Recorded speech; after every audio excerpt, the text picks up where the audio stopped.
Good afternoon students.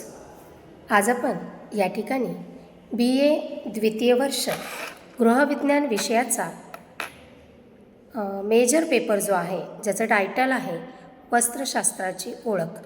तर या वस्त्रशास्त्राची ओळख या पेपरमध्ये जो काही सिलेबस आहे या अंतर्गत या सिलेबसची माहिती आपण मागच्या एका तासिकेमधनं घेतलेली आहे.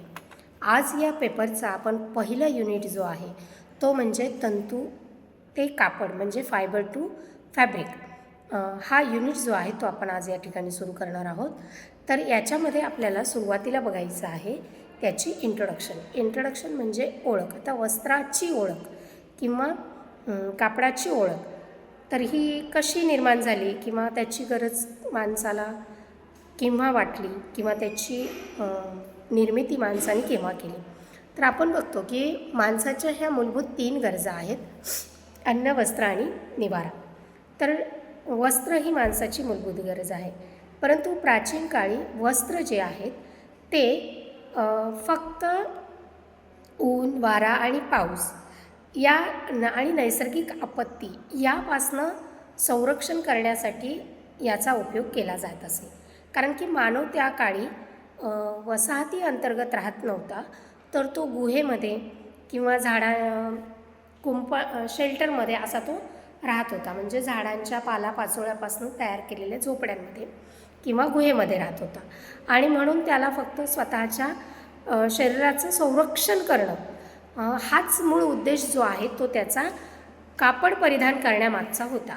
तर ह्या कापडामध्ये काय प्रामुख्याने किंवा काय अनुषंगाने वापरलं जात होतं, तर याच्यामध्ये फक्त ज्या जनावरांची शिकार करून त्याचं मांस ते ग्रहण करत होते त्या जनावरांच्या कातडाचा उपयोग जो आहे तो ते आपल्या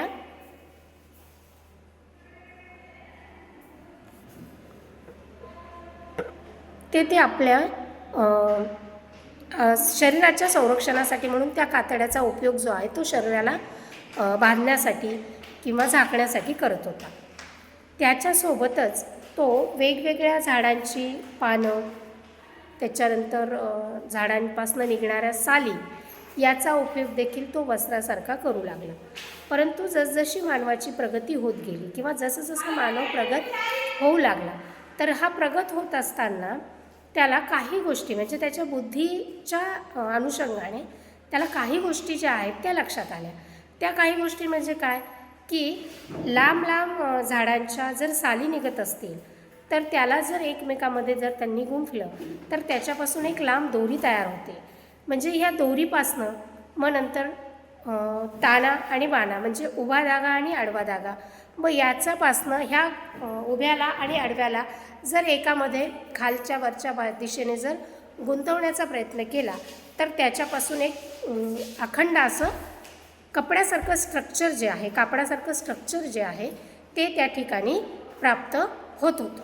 म्हणून अशा स्वरूपाने जेव्हा माणसाला ही गोष्ट लक्षात आली की आपण अशा पद्धतीने देखील वस्त्राची निर्मिती किंवा स्वतःला झाकण्यासाठी काहीतरी निर्माण आपण या ठिकाणी करू शकतो आहे. आणि म्हणून सर्वप्रथम जो आहे तो कापड बनवण्यासाठी दोरा जो आहे किंवा लांब तंतू जो आहे तो त्यांना लागतो. हे जेव्हा त्यांच्या लक्षात आलं तेव्हा त्यांनी अशा स्वरूपाच्या दोऱ्या झाडाच्या सालीपासनं तयार केल्या आणि त्या झाडाच्या सालीपासनं उभ्या म्हणजे ताना तो झाडाच्या फांदीला बांधायचे आणि ते हवेने उडू नाहीत म्हणून त्याच्यावरती खालच्या बाजूने एक दगड ठेवला जायचा आणि बाणाचे जे धागे आहेत ते परत त्या ठिकाणी ताण्याच्या खाली आणि वरती असा हाताने गुंफून ते कापड जो आहे तो तयार केला जात होता किंवा तो एक स्ट्रक्चर जो आहे तो तयार केला जात होता. परंतु पुढे कालांतराने मानवाची प्रगती जशी होत गेली तसं मग माणूस लाकडी चौकटींचा वापर जो आहे तो तंतूपासून वस्त्राच्या निर्मितीसाठी करू लागला. नंतर हातमागाचा शोध लागला आणि त्याच्यानंतर वेगवेगळ्या आणि स्वयंचलित म्हणजे स्वतःच्या मनाने चालणाऱ्या किंवा स्वतः फक्त बटनावरती चालणारी जी काही यंत्र आहेत ती नंतर निर्मिली गेली किंवा ती नंतर तयार झाली आणि मग त्याच्यापासून कापड बनवण्याचं जे काही तंत्र आहे किंवा कापड बनवण्याची जी काही प्रगती आहे ती तेव्हापासून सुरुवात झाली. आता कापड बनावटीचा जो शोध लागला तो मनुष्य मग त्याचा काय केलं, त्यांनी माणसाने त्याचा उपयोग करू लागला. पण जेव्हा कापड बनलं तेव्हा स्टिच करणं किंवा शिवणं ही कला तेव्हा अवगत नव्हती. म्हणून वेगवेगळ्या पद्धतीने त्याला रॅप करणं म्हणजे बांधणं आणि बांधून माणूस म्हणजे स्त्री आणि पुरुष ह्या कपड्याचा उपयोग जो आहे तो स्वतःचं अंग झाकण्यासाठी करू लागला. परंतु साधारण ही बांधण्याची किंवा ही रॅपिंग करण्याची जी पद्धत होती ही वेगवेगळ्या प्रांतानुसार वेगवेगळ्या पद्धतीने ते रॅप जे आहे ते केलं जात होतं.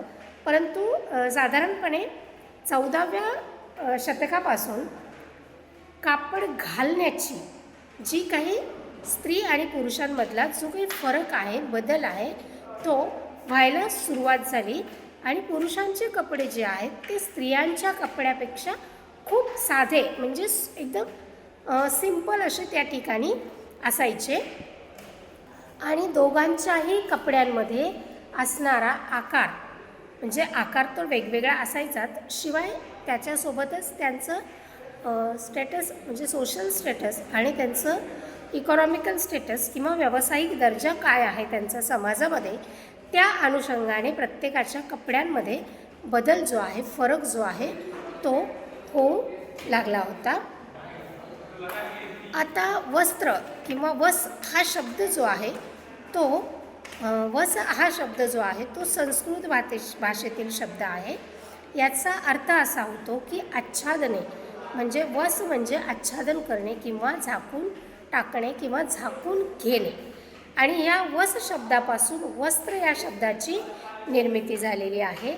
आणि टेक्स्टाईल हा शब्द जो आहे तो लॅटिन शब्दापासून तयार झालेला आहे आणि याचा उपयोग जो आहे तो तंतूपासून कापड तयार झालेल्या कापडासाठी टेक्स्टाईल हा शब्द जो आहे तो लॅटिन भाषेचा शब्द जो आहे तो वापरला जात असतो. आता सुरुवातीच्या काळामध्ये वस्त्राची गरज जी आहे ती फक्त शरीर संरक्षणासाठी होती, तर सुशोभीकरणासाठी वापरली जात नव्हती. सुशोभीकरणासाठी सुरुवातीला गोंधन यासारखा प्रकार होता, ज्याला आपण आजच्या भाषेमध्ये टॅटू हा शब्द वापरतो.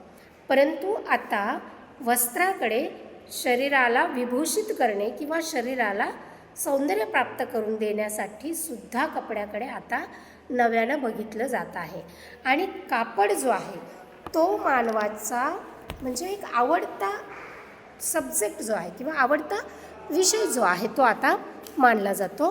कारण की कापडाच्या अनुषंगाने म्हणजे जसं म्हटलं जातं की व्यक्तीला पाहिलं की त्याची ओळख जी आहे, त्याचं फर्स्ट इम्प्रेशन जे आहे ते त्याच्या बोलण्यापेक्षा त्याच्या दिसण्यावरून, त्याच्या कपड्यावरून हे जास्त प्रमाणात मोजलं जायला लागलेलं आहे. आणि मग हे जेव्हा मोजलं जाऊ लागलं म्हणून वस्त्राकडे पाहण्याचा व्यक्तीचा दृष्टिकोन देखील बदलायला लागलेला आहे. आणि कुठल्या स्वरूपाचे कापड हे कुठल्या ओकेजनली, रिलिजननुसार, त्याच्यानंतर तुमच्या वयानुसार, तुमच्या व्यवसायानुसार ते परिधान केले जाऊ लागले. म्हणजे याच्यामध्ये वेगवेगळे आस्पेक्ट जे आहेत ते कपड्याच्या बाबतीत जे आहेत ते निर्माण होऊ लागले.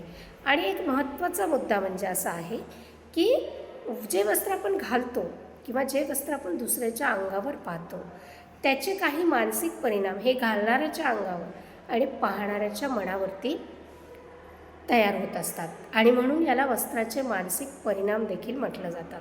आणि मग हे जे काही मानसिक परिणाम आहेत वस्त्राचे, हे व्यक्तीला कपडे परिधान केल्यानंतर म्हणजे मी कसा दिसेल, मी कशी दिसेल किंवा मला हा कापड सूट करेल का, मला हा ड्रेस छान दिसेल का, मला हा रंग समजेल का, मला लोक याच्यामध्ये कशा पद्धतीने ॲक्सेप्ट करतील, अशा वेगवेगळ्या गोष्टी ज्या आहेत म्हणजे फॅशन जुनी आहे, नवीन आहे, कपड्याचं स्ट्रक्चर काय आहे, कपड्याची फिनिशिंग काय आहे, कपड्याची किंमत काय आहे, या सगळ्या गोष्टींचा परिणाम जो आहे तो व्यक्तीच्या मनावरती आणि परिणाम आणखी पुढे जाऊन तो व्यक्तीच्या खरेदीवरती होतो आहे. आणि मग याच्यामध्ये खूप गोष्टी ज्या आहेत की तुमचं क्रयशक्ती किती आहे, तुमचं वय काय आहे, तुम्हाला कोणत्या गोष्टीसाठी कपडे घ्यायचे आहेत, त्याच्यानंतर तुमचा व्यवसाय कोणता आहे, तुम्हाला कोणत्या कार्यक्रमासाठी कपडे घ्यायचे असेल, हे वेगवेगळ्या गोष्टी ज्या आहे आणि फॅशन काय आहे, या सगळ्या गोष्टींचा विचार करून आपण अशा अनुषंगाने वस्त्राकडे बघत असतो. आजचा हा पिरियड जो आहे तो आपण वस्त्रशास्त्राची ओळख या अनुषंगाने आपण बघितला आहे. नवीन टॉपिक घेऊन आपण पुढच्या लेक्चरमध्ये भेटूयात. तोपर्यंत धन्यवाद.